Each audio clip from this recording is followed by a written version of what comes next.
Hi, everybody. Josiah, Gilliam, Executive Director at Pump, and we're thrilled to have another community partner highlight today with a Pump board member, but Yes, also Director of the Greater Pittsburgh Nonprofit Partnership, also known as GPNP, to talk about that work and their upcoming summit. Emily Francis, thanks for being here. Thank you so much for having me. This is my first official podcast sit-down conversation, so Terrific. Really excited. We're making history. Making history. Speaking of, let's talk about history. So for people that aren't familiar, how do you describe what the GPNP, how it's structured, and what it does? Yeah, that's a big question. So GPNP is part of the Forbes Funds. And so we have a 20-year anniversary this year for the summit, which is why we're doing the full 3-day shebang. But we have been a program for, 20 years for advocacy total and about 13, I think, for membership. And so for people who have heard GPNP at different points in those 20 years, a lot of times it means something different. And so as a program of the Forbes Funds, a lot of folks know the Forbes Funds has a 43-year history of doing capacity building for nonprofits, which means that we show up usually when something is going wrong. A lot of folks don't love to talk about the vulnerable moments that they have, like as leaders, as board members, as, fundraisers. In a lot of instances, there are things that change very rapidly in the nonprofit sector when it comes to funding cycles or relationships with elected officials. And so the Forbes Funds exists to address those things and really invest in leaders in a way that is transformative. And so GPNP, as a part of that, has really inherited the advocacy and the membership lenses. So we don't do like the deep cohort-based capacity building, like the coaching one-to-one, but we do have, discounted member benefits and a lot of opportunities to convene and get together and build community. Gotcha. So Greater Pittsburgh, what's the scope? Yeah. What geography are we talking? So we've been working really hard, we meaning me and the Forbes Funds team, to really build out our non-Allegheny County membership in the course of the last 2-3 years. But right now, the full geography of GPNP is like the 11 county region of Southwest PA. So all the way, like Mercer, Lawrence, all the way down to like Greene, Fayette, Cambria counties. And so we have members all over, many of them in very urban corridors, many of them in very rural areas. And so the needs are just different and membership looks different. So we have a partnership, for example, in Westmoreland County with 46 members, thanks to a really generous sponsorship from the Community Foundation of Westmoreland County. And that's where close to 15% of our membership is now. And so we're really building out the hubs kind of county by county, but also community by community, because there's a lot of different identities and community-centered needs that we want to be respectful of. It's not like a, panacea for all things that nonprofits need help with. Right. And a lot of times folks have their own answers. They just need the resources to be invested the right way. That's wonderful. So you mentioned you guys have kind of inherited and taken on the advocacy piece of it. A lot of people don't necessarily think advocacy when they think about nonprofits. How do you think about that, and how do you encourage your members to think about it? I love this question. Yeah.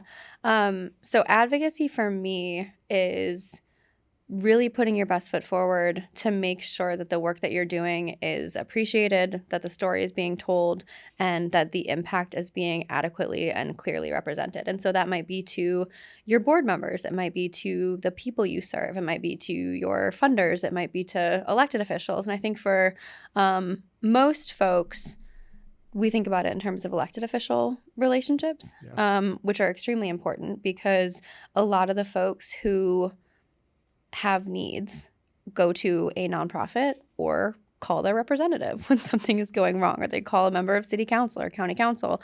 And so the more informed I think that our elected officials can be on the services that are available and also how to navigate those services. We have 8,500 nonprofits in Allegheny County. There's a lot to navigate, 10,000 in the region. And so when it comes to like the average constituent calling and needing something, that's an easy slam dunk for an elected official if they can say, hey, like I don't have this in my office. It's not part of what we do, but here are 10 nonprofits you can work with immediately. And like I have their numbers on speed dial because I value the work that they do. Yeah, that's really wonderful. So it's not necessarily inherently political, or if it is, it's kind of like small p politics of like knowing people, getting switchboarded in the right direction, that kind of thing, and then representing your work well in the community and with your stakeholders. For sure. Yeah, I Yeah. think everything comes down to the relationships and trust. Gotcha. So, what have you guys been working on, since COVID specifically? And I know you brought the summit back, and I'm curious about how that's evolved over time as well. Yeah, the COVID Summit 2021, we were completely virtual for that one. So I took it in my kitchen. So like I was on site and like, via Zoom. It's different. I'm glad we're back in person. So last year we were at the Convention Center, 2023, and I think we had 755 attendees. A lot of people over the 2 days. And it was a Thursday, Friday, like 9 a.m. to 4 p.m. And this year it looks a little bit different because the world looks different. And from a lot of the human service organizations, I think 67% of our attendees last summit were nonprofits, many of those human service or social service organizations. And there's a lot of need right now. So there's uncertainty around like SNAP benefits distribution and conversations around what housing funding is going to look like, education funding, not only from the federal level, but also like state budget investment in education funding. And so there's just a lot of moving pieces right now for the nonprofit sector as a whole. And so what we're doing this year is evening and weekend. And it's a little bit of a risk because I know that that's different for folks. But December 4th, we're really excited. We're going to do kind of a big soiree awards gala where we have 6 leaders who are previous heads of GPNP getting honored for their service. 20 years is a big deal. Yes. And, the first part of the award ceremony will be really speaking to the recognition that they very well deserve for that work. And then we're going to have 4 nonprofits who are kind of carrying the torch into the next 20 years, thinking innovatively, building the bench, really investing in community. And that's just the 4th. So we're really excited about that. Very cool. So the other couple days, we have elected officials coming, leaders from different sectors. What can people look forward to as they're learning more? Yeah, so the 5th is going to be primarily the elected official evening. And so that'll be 5 to 9 p.m. And the goal for that time, I'm really excited. We're actually going to kick off the evening with a keynote from Amy Sample Ward, who is a genius. But they're also the executive director of N10 and the author of The Tech That Comes Next. And so I know there's a lot being talked about right now in terms of GPNP and this AI partnership that we have with our friends at Skilly. And when it comes to ethical and community-driven AI, I'm super proud of the work we've done. And also, Amy is hands down the expert. And so their keynote is going to be awesome. And then right after that keynote, which is going to be positioning, kind of where we are now in context of, with AI, we're probably equivalent to where the internet was in like 1994, and there's a lot that is still up in the air. So it's a thing, but it's still early. It's so early, changing massively. It's evolving incredibly fast. And to bring it back to advocacy, I mean, nonprofits aren't often at the table in those rapidly evolving tech innovation conversations, and so to have Amy kicking off the evening and then a policy town hall with 20 to 30 electeds talking about, okay, how can we channel that innovation into solutions for a lot of the things that we're seeing, that's really the second half of the evening. So we have facilitators across, topics like housing, education, general advocacy and civic engagement, awareness of LGBTQ issues and resources, and, mental health, general health system navigation. And each table is going to have a different focus, a facilitator, an elected official, and then folks kind of chiming in. Shout out to PACE and the Inclusive Voices team. I'm actually working with Maggie Richardson to kind of set the tone for the evening, because she and her team do such a good job respecting and also honoring diversity of thought and opinion. And so she is kind of the mastermind around how we're organizing that evening to replicate what they're able to do with inclusive voices for the purpose of advocacy. That's wonderful. That's a great partner. She's also relatively new in her role, but Yeah. an exciting direction for an important organization. And also brilliant. Yeah. Yeah. She was a very big help with Kickball for a Cause this year, so shout out to her. She came with her son. We spent a lot of time, which is really nice. Okay, so that's the second night. And then what's day 3? Evening 3, I should say. Yeah, so day 3. Yeah, so we're going to do 9 a.m. to 3 p.m. on Saturday, December 6th. This is kind of this is the risky one because it's a Saturday. But the message that we're hoping to leave folks with is that this is your kind of traditional conference day. This is when, you show up in comfortable clothes. I'm getting a lot of questions about attire. Wear your yoga pants if you want, as long as you're there to learn things and get things done. But the purpose of that day is really kind of the skill building sessions around, say you want to dedicate that day to professional development around HR resources. We have a whole track for that.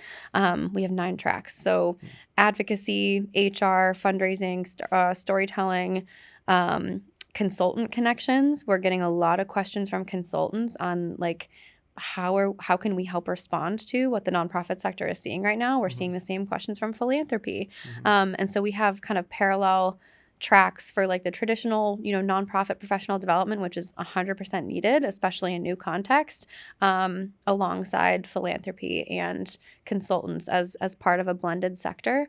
And we have 3 keynotes that day. We're really excited about. Great. Do we want to give people a teaser on who's going to be there, or should they show up to find out? I guess I think honestly, either.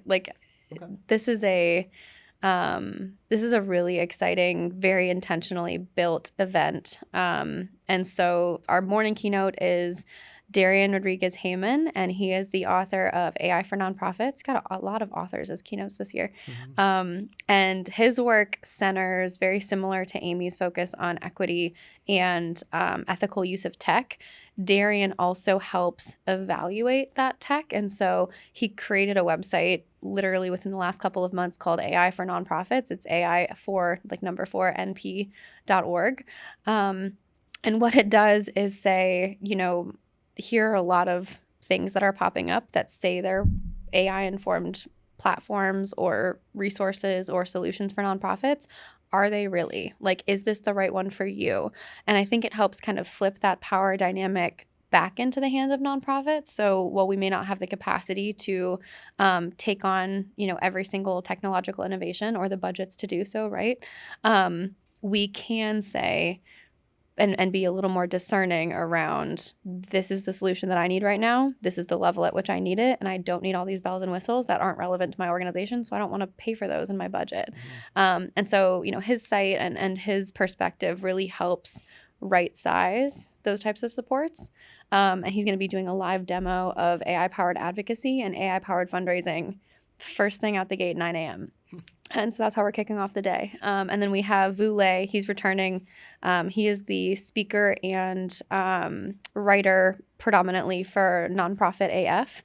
And Vu's session is going to be focusing on community investment. I think there are a lot of really scary conversations, unfortunately, happening at a really grand level, state, federal, and just kind of community at large around what 501c3 status looks like. There have been, executive orders introduced where nonprofits are questioning the language that we can use.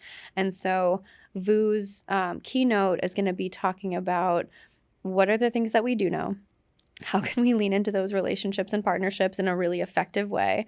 And also, let's say 501c3 statuses do start getting challenged.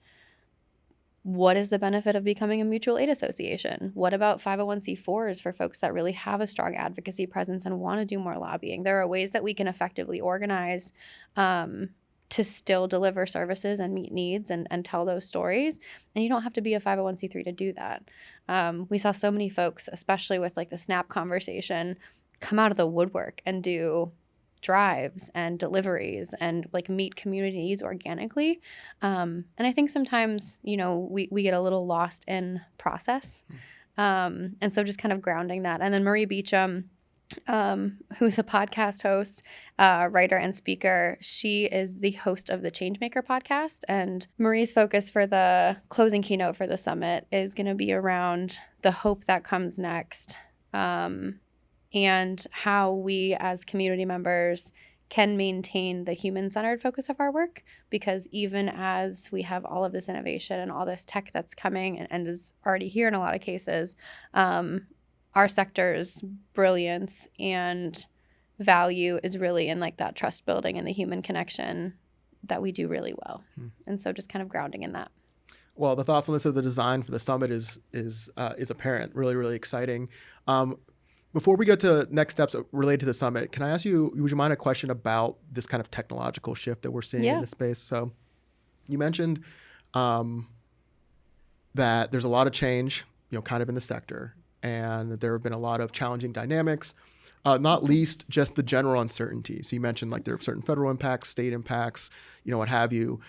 What that means for a lot of leaders in my experience is that it's tough for them to forecast effectively, even in like the relative near term. So they're thinking about their budget going in the next year, thinking about 3 or 5. And when you're thinking about like service delivery, those time frames, those time horizons are really important, right? And at the same time, we're still kind of coming out of this like COVID era. So there's not really a new normal that it's certainly not the way it was, but it doesn't really feel like we've settled into a new normal.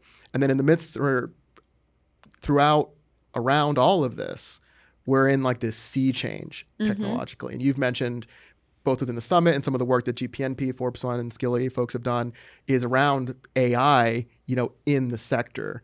So I guess like what's your assessment of how all that's going? What are some examples of ways you've seen nonprofits innovate when it comes to AI and some of these technological changes, and what are you hopeful about as we move forward? I love this question. Yeah, it's been completely smooth. Nobody has challenges with AI at all. No controversy. Yeah, easy. Well, it works itself. Yeah. I think when we were coming into the studio, our wonderful hosts were talking about how there's AI involved in like the back end of the production. And so I'm going to use this as an example because it's like top of mind for me.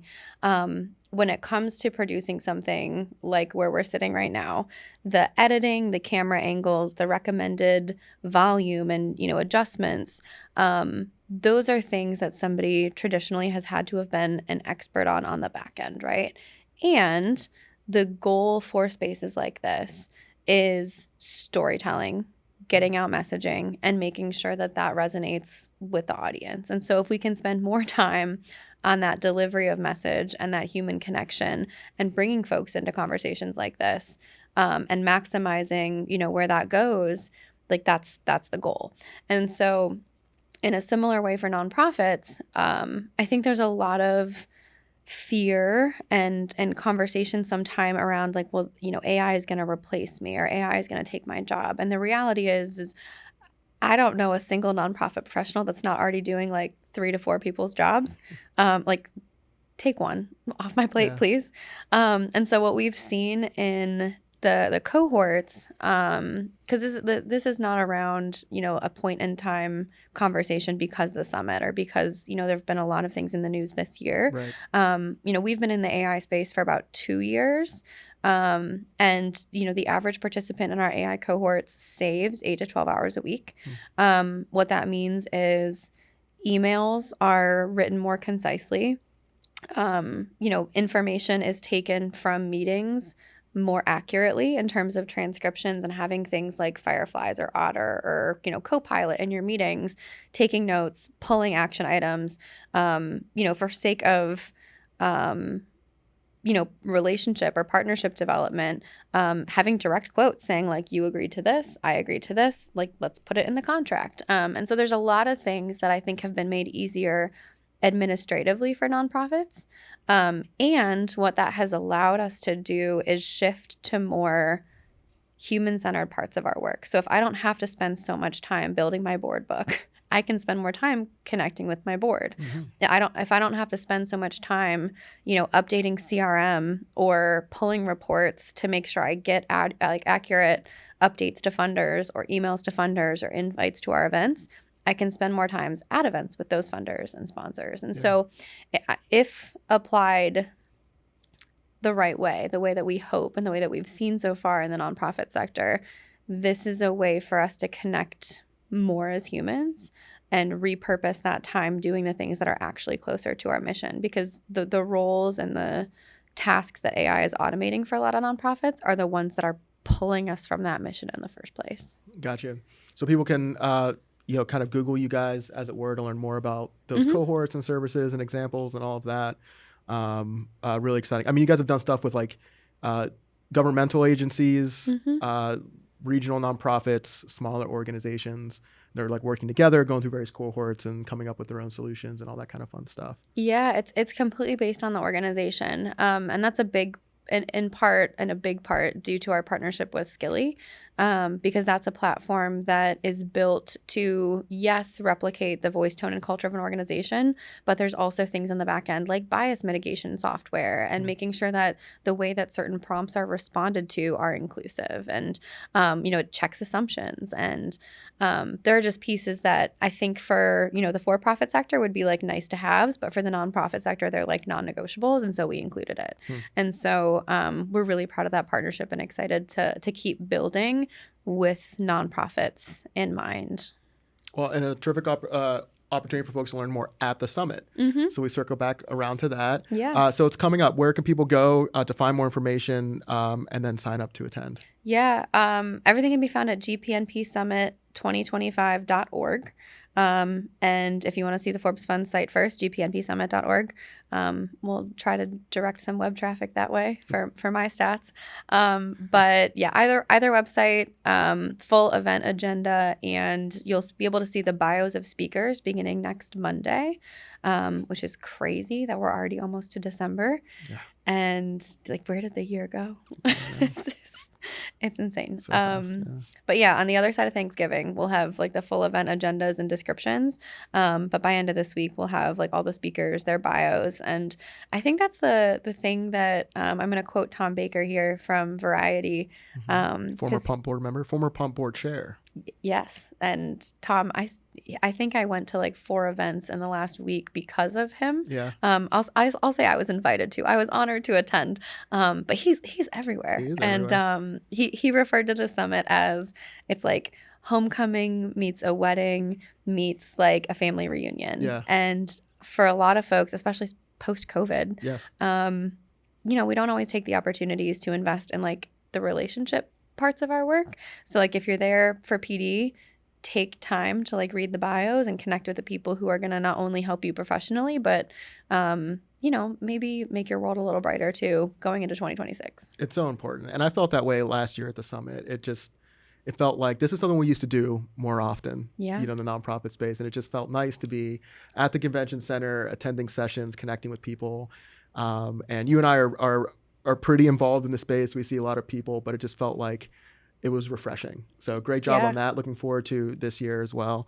Really exciting. One final question, just kind of looking forward, what are your thoughts and hopes for the kind of nonprofit space in general? And then what role do you see GPNP playing in that? Yeah, that's a big question. And like, and there's so much change too, so many shifting dynamics. Yeah, I was gonna say 5 minutes ago you were like, forecasting is difficult right now. But, right, so do so. Do so for the next 12 months. But we see some patterns, right? Some trend lines. Yeah, I think the biggest thing is that folks are gonna be.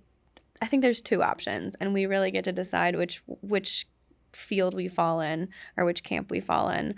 Option 1 is we lean into what's available in our networks and really get into collaboration, centering community needs first. Option 2 is we think about what makes the most sense for our organizations first. And right now, I think it could go either way. I see a lot of questions that are very in the, my organization needs to forecast. I need to do an updated strategic plan. I need to get in front of XYZ funder to make sure that this program is sustained. And those are all very valid priorities for any nonprofit executive director. And given how quickly things are shifting, we have to lean into community needs driven discussions more. That is like my very clear preference in terms of the direction we go into, because that might be a merger. That might be, something that we can shape the outcome a little more carefully versus 5 organizations providing similar services in a single neighborhood and 3 of them have to close their doors. Which is the other thing that we saw during the pandemic. And so I think, right now, especially leveraging tech, there's a real opportunity to lean into that second option, the more collaborative option, and really do that. And I did want to say, because I don't think I mentioned this yet, the summit's at Nova Place this year. And so when it comes to like tech hubs and cross-sector collaboration, you've got the Tech Council, you've got Gecko Robotics, you've got Innovation Works. If folks are interested in, putting on a new hat and looking at things maybe with not necessarily a different perspective, but different resources and, considering things differently, that's the place to do it because we've got some really great partners.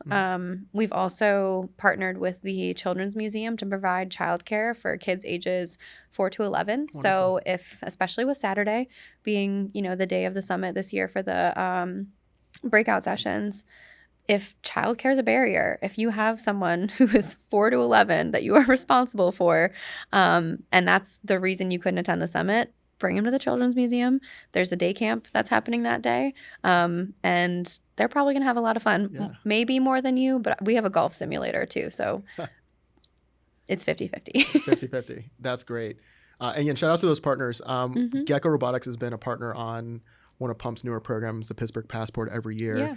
And I got a chance to get a tour of their offices at Nova Place this past year. Extraordinary. Not the nonprofit space, but you see like robots climbing like walls, cleaning like steel like pipes. It's really cool stuff. So that's a great setting for this conversation and really exciting. Yeah. Wonderful. All right. So you have your calls to action. Let's hear the website one more time for folks and then GPNPSummit2025.org. All right. So role reversal here because I have talked a lot so far. As somebody who is attending the summit, introducing the county executive, you're clearly invested in this series of conversations in the space that we're in. So what are some, discussions that you either hope to be a part of, or even if you can't be, across the 3 days, what do you hope people are focusing on in the other sessions? Right. So first of all, the visual and the connections matter to me. So I love, just kind of zooming out archetypically, conceptually. I love the idea that at the GPNP Summit, you have the county executive there. You have the leader of the county government engaging in a summit like this. And then having a civic engagement nonprofit, introduce them to me makes a lot of sense, and that speaks to me about Pump's roots and trying to encourage people not only to have a seat at the table to engage with their leaders. That all feels like it's really great alignment. As far as topics and conversations, I think about the directions you articulated for next year, because I have the same preference. It's kind of, in some ways, it feels like it's kind of like a forest fire in a way. There's all this uncertainty, and you never root for a forest fire. But then you also can recognize that for an ecosystem, there can be benefits on the other side. You can see in some cases greater biodiversity. There's like a reset that happens, and sometimes there's new life and new growth that can come from it.